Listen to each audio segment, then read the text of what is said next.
Това е Electric Extreme. Electric Extreme е бизнес, фокусиран върху отдаването под наем на електрически превозни средства с цел забавление.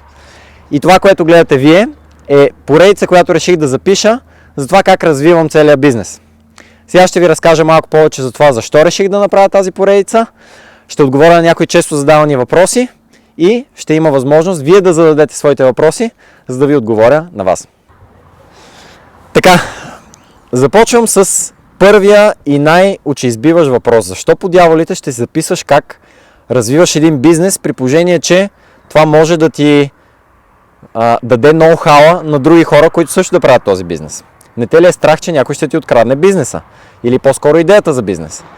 Всъщност, аз искам да запиша това предаване, тази поредица, защото има ужасно много хора, които записват влогове на всякаква тематика и повечето такива не дават кой знае каква стойност на зрителите си, освен някакво развлечение.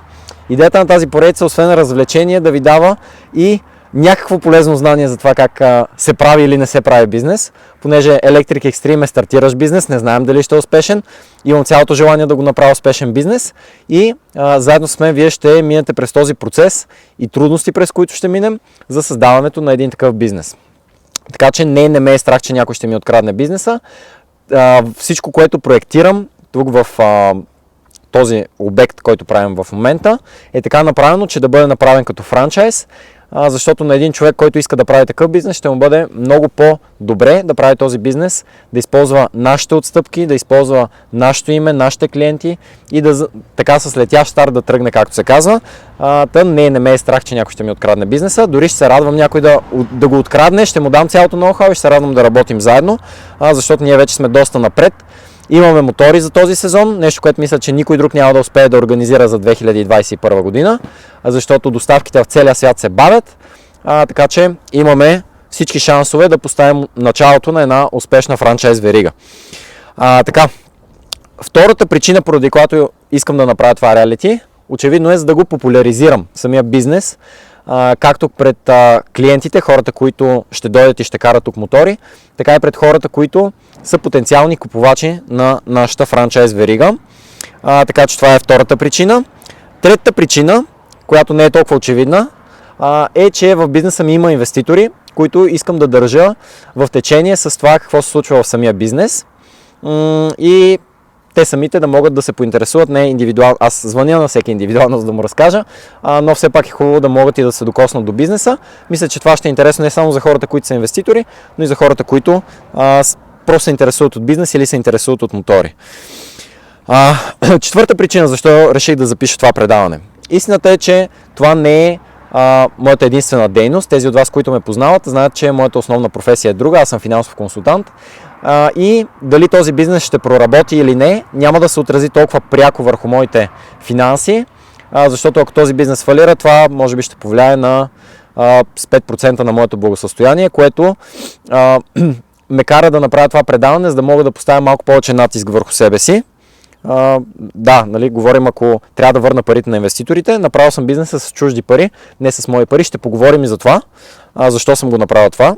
Ще поговорим и за финансирането на бизнеси. И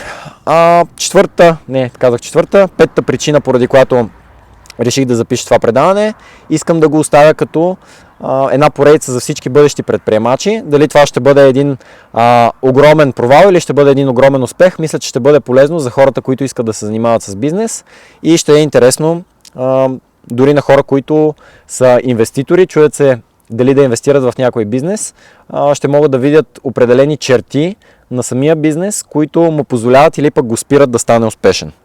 Така че това е за често задаваните въпроси.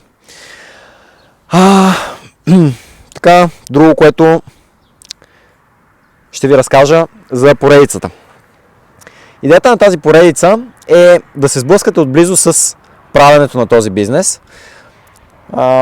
По принцип, аз съм човек, който има бизнеси, от които страни. Например, не бих направил бизнес с храна, защото ми се струва ужасно труден бизнес с бързо развалящи се стоки. Не бих направил бизнес, който е, да кажем, магазин за стоки, които са много популярни, където трябва да държиш големи наличности, много продукти. Това е един относително простичък бизнес за правене. Уорън Бъфет има една такава сентенция, че той инвестира в бизнеси, които биха работили добре, дори ако са управлявани от идиоти. И продължението е, че защото рано или късно всеки бизнес бива управляван от идиоти.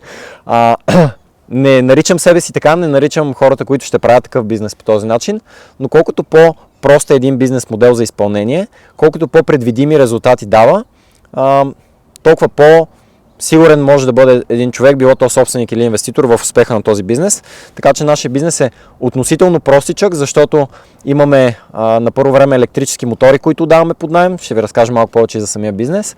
Имаме електрически кросови мотори, имаме електрически колела, които са от миналата година. Тази година стартираме с мотори, което е всъщност главният продукт, главната услуга на бизнеса. И не е чак толкова сложно да се направи един такъв бизнес, от гледна точка на това, че моторите на първо място, понеже са електрически, нямат такава поддръжка, както двигателя с вътрешно горене. Естествено имат поддръжка, зад мен може би виждате Иван, може и да не се вижда, който е наш механик и в момента това, което прави, почиства веригите и смазва, защото въпреки, че мотора е електрически, той си има своите части, които се износват и се движат и имат нужда от поддръжка. И е доста по-лесно, когато имаш нещо, което отдаваш под наем, а не постоянни складови наличности, които трябва да следиш, да можеш да си направиш сметка на парите. Поне аз така го възприемам.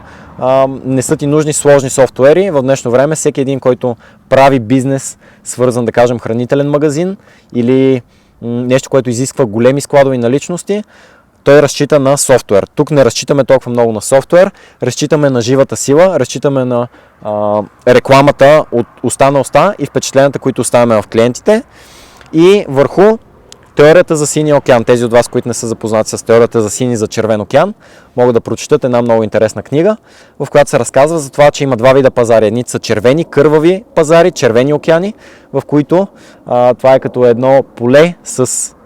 не поле, ами по-скоро едно кътче с много пирани, и когато ти им пуснеш малко месо, те се самоизяждат в борбата си да хапнат малкото месо, което си пуснал. Те се самоизяждат. Това се случва в много пазари. В днешно време много хора тръгват да правят бизнес, който всеки друг е направил. Аз смятам, че човек трябва да прави бизнес, който никой друг не е направил. И в България в момента това е единственият такъв бизнес, който дава електрически мотори под наем, поне за който аз знам. Ако има някой друг, ще се радвам да ми пише. Винаги вярвам в партньорствата и в обединяването на хората. Така че това, което ще видите в тази поредица, е развитието на един такъв бизнес. Не искам да го наричам стартъп, защото моята асоциация с стартъп бизнеси не е точно така, каквато искам да е в зрителите асоциацията с моя бизнес. Много от стартъп бизнесите просто целта им е да наберат един капитал и да офейкат. Нали, не, че не се стараят хората, но много често става така, че просто получават едно финансиране. Целта им не е да развият самия бизнес, а да развият бизнеса до степен да получат следващо финансиране и да поддържат едно изкуствено дишане. Не е това целта на моя бизнес. Аз съм застанал с моето име зад него. Ако нещо се случи, аз отговарям пред инвеститорите и ще трябва да извадя пари от моя джоб, за да им платя. Така че идеята на този бизнес е на живот и смърт да го направим да бъде един работещ бизнес. Сега на живот и смърт, не е на живот и смърт, но за мен е важно, за моето име и за моята репутация е важно да го направя да бъде един работещ бизнес, от който клиентите да са доволни и да е нещо, което да може да се самоподдържа и да изкарва пари. Така, сега ще преминем към малко повече описание за самите мотори и ще можете вие да зададете своите въпроси в коментар отдолу и да получите отговор в следващия епизод. Ето сега ще ви покажа моторите. Модела на мотора е Surron Light B, като това, което виждате тук, е един мотор с извадена батерия, затова има кухина по средата. Ето това са батериите. И Иван в момента почиства веригата. Ванка, кажи здрасти на камерата. Здрасти. Някой път ще ви запозная отблизо и с персонала. Ето един мотор, който е сглобен с батерия. Моторите са доста резки, доста бързи. На някои хора им приличат на колела. Ето за сравнение, може да видите. Това е колело, това е мотор. Колелото има по-големи гуми от мотора, но въпреки това мотора е по-бърз. И ще направя едно видео, в което специално ще обясня за тези мотори, какво представляват, Но това, което ви трябва да знаете за момента е, че са електрически, че са бързи и че в случая се карат с книжка за кола. Това е, което ви трябва да знаете за момента. Вече знаете какво ще представлява тази поредица. Бих се радвал, ако напишете в коментар какво точно бихте искали да видите от развитието на бизнеса, кое ви е най-интересно, и в следващите епизоди ще ви разкажа повече за моторите, ще ви запозная с хората, които работим заедно тук, ще ви разкажа повече за това как финансирах бизнеса си, ще разкажа всичко, каквото ви е интересно, и ще започнем да записваме видеа от това как отдаваме моторите под наем, как ги караме в гората, какви приключения се случват, защото сезона започва, в момента е април 2021 и в разгара на една световна пандемия ние решихме да направим туристически бизнес, което е не най-популярното и не това, което първо ти хрумва да направиш по време на пандемия, но ние решихме да го направим. Ще бъде забавно, гледайте ни и задавайте своите въпроси към мен или към хората, които ще виждате във видеята, в коментарите отдолу. Споделете това видео с вашите приятели, които се интересуват от бизнес, които се интересуват от мотори, от екоенергия, от електрически транспорт, и с всеки, който мислите, че може да бъде заинтересован в този канал.